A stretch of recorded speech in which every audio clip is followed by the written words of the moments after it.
absolute value for a real number, A, for example, as a variable, the absolute value is written as A with these brackets around them that are straight lines and is always a positive number. So when we're talking about absolute values, that's how we're representing positive numbers all the time. So for example, in 1, if you have an absolute value of positive 4, if you remove it from the brackets, it still remains positive 4.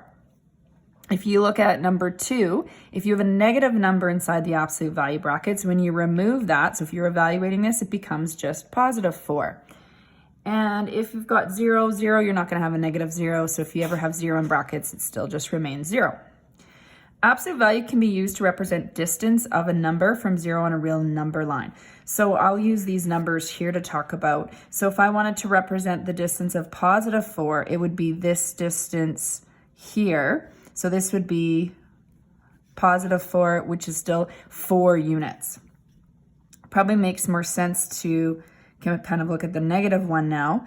And negative 4 in absolute values would be equal to positive 4. So what this means is even though I went to the negative 4 in the number line, I really went left, but I still travel the distance of 4. So for example, if I was going to, in Winnipeg, and that was my center, and I went to the east 4 units, then, or 4 kilometers, that means I'm driving a distance of 4 to the right.